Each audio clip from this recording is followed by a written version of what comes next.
today I'm going to be talking about the program that I'm performing in Europe coming up in August and September, October and November.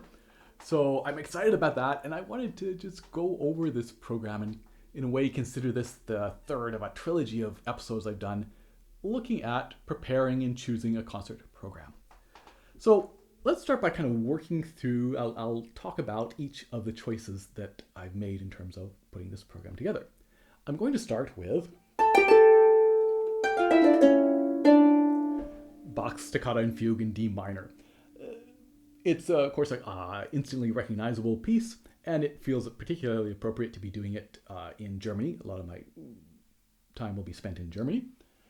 And it's a very nice opening piece. So now I use this. This was the opening piece that in my Australia-New Zealand tour from earlier this year.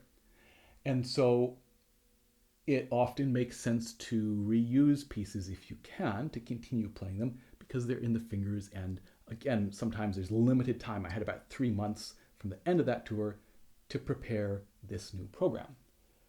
I want to make sure that something stays fresh, that I'm still excited about playing it, right? And so I'm returning to Europe. I'm going to some of the same places I went last year. Ideally, I would like to be playing a completely new program, which I am. I'm not repeating any of the pieces that I did last year. I don't mind maybe repeating one or two if there's something I feel really strongly about and I want to keep going for, say, over a year.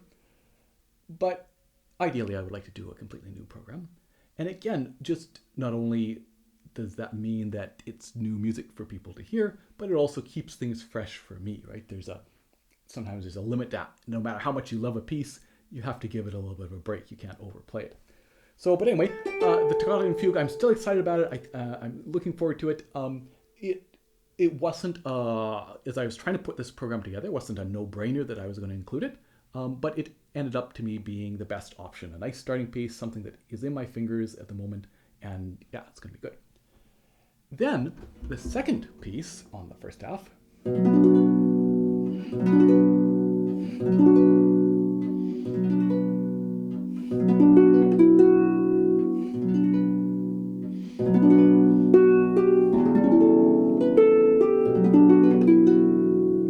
slow movement from Rodrigo's Concerto to Aranjuez, the guitar concerto. So, of course, that's Rodrigo's most famous piece, and that second movement is the most famous and instantly recognizable piece of the guitar concerto. And it's beautiful. So this is my own arrangement for harp of both the guitar and the orchestral part. And it's a gorgeous piece of music. I recorded it back in 2001, and I played it in a couple online concerts maybe 2 or 3 years ago, but it hasn't been a frequent, I haven't played it frequently in the last 10 years, let's say. So yeah, kind of nice to bring that back, and actually made a few changes, fingering changes and stuff. Always, as you return to a piece, it's always good to keep an open mind and maybe say, oh, there's a better way to do something. So yeah, and again, I think this is a very nice second piece in a program, as I talked about sort of that emotional arc that start with a nice, exciting piece like the Toccata and Fugue, and then this is a little bit very emotional, but it's a bit it's not necessarily exciting. It's not necessarily a fast tempo. Let's say there are fast moments in it, but again, it's a little bit more calmer in general. And then the last piece on the first half will be the Salzedo Variations on a Theme in the Ancient Style.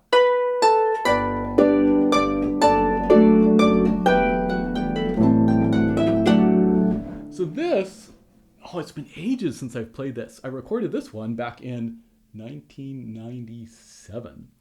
And I know I've played it a few times since then, but probably not in the last 15 years.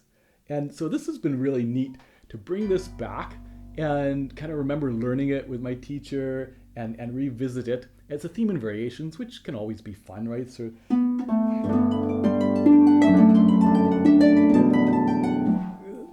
yeah, and it's and I love that theme. It's a beautiful theme, and yeah, and an exciting finish.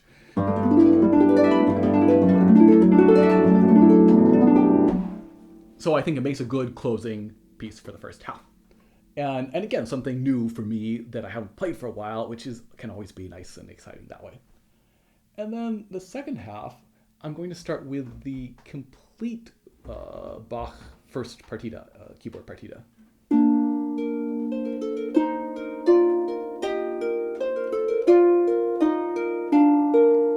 So this has a bunch of movements, right? Six movements, and it to me this is Bach. These partitas and suites with all these sort of dance movements, right? Often archaic forms of dance, even at the time, but just some gorgeous stuff. Again, I love that prelude, and so I did the prelude, the saraband. That's like.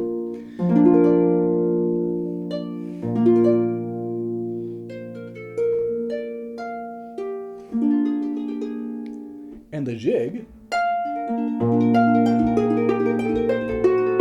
with all its pedal changes. I did those three movements in Australia and New Zealand. So I thought, am I just going to leave that? Am I going to do those three movements again? Or maybe I'll do the entire partita. And again, I just love to play this type of Bach music. So for me, it's very, very satisfying. And so that means I'm adding the Allemande.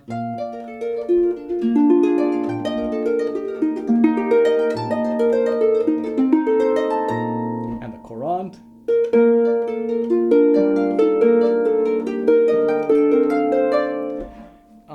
And the two minuets. So I guess seven movements.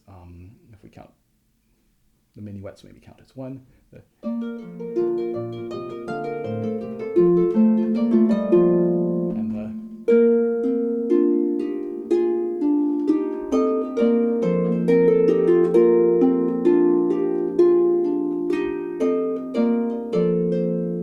That second minuet in particular, it's beautiful. So and it again, it worked to do three of the movements, but it's even more satisfying, I think, to do all seven of them. And again, seems appropriate to play some Bach if I'm going to be in Germany quite a bit.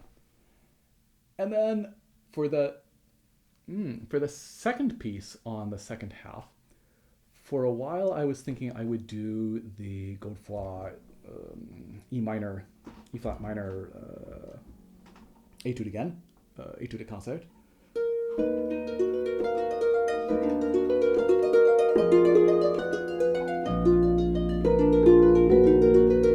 Which again I did in Australia and New Zealand, and great to reuse that. It's a classic piece. If you're a harpist, you know it. It's fun to play, and that would have slotted in quite nicely.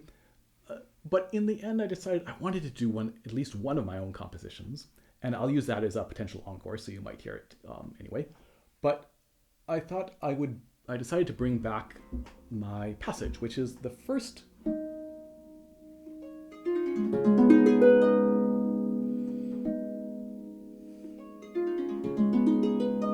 It's the first full-length composition I ever wrote back in 2005, and I toured this in New Zealand in 2023, so a year and a half ago. And again, I love the ending.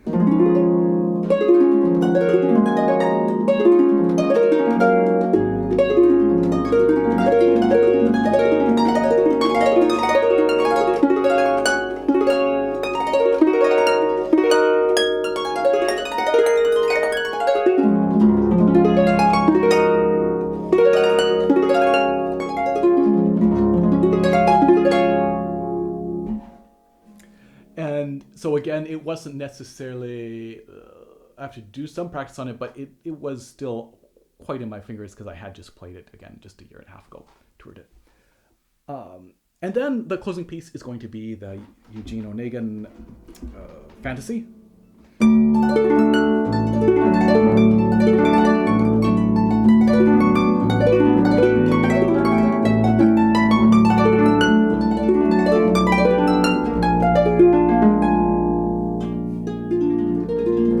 Which is that's again something I just toured in Australia and New Zealand.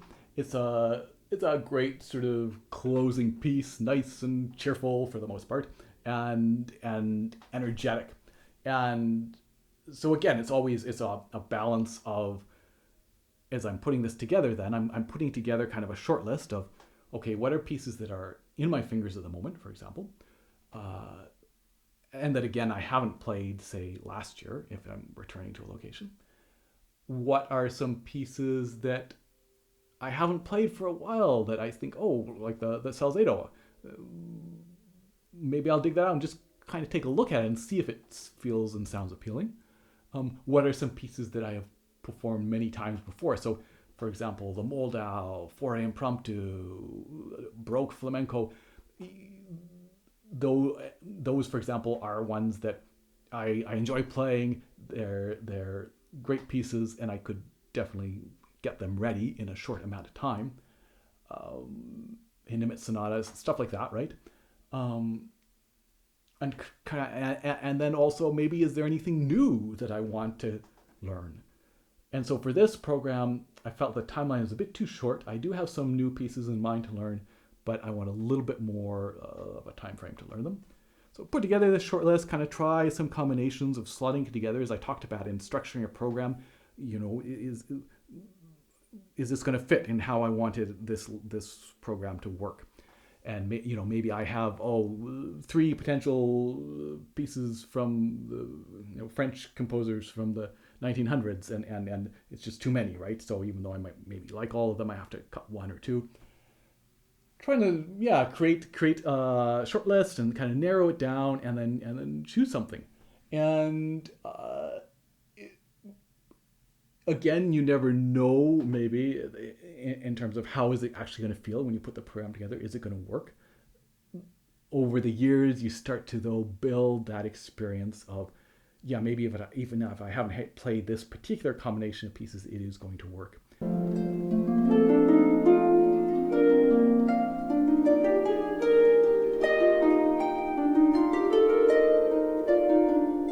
So that's my European concert program for this year, and I'm very excited about that. Maybe I'll see some of you there. And I'll close by a bit of a philosophical discussion, I guess. So this was a question that was one of the questions that prompted the previous video, and I never actually addressed it in that video. And that is, how much do I think about the audience? Like, trying to please the audience, does that vary from region to region in the world? And I think, of course, it's always worth being aware of what you think your typical audience might be in terms of what they're ready to listen to, what they want to hear. If you're at a festival of new music, then playing a program which consists of all 21st century music that's quite challenging to listen to, that would be perfect. Whereas if you play that same program for just sort of a general run-of-the-mill classical audience, it might not be the perfect fit. So it's worth being aware of who you think is going to be at your concerts and what you think a typical audience might be. But I don't really spend too much time thinking about that. Instead, the way I prefer to think about it is that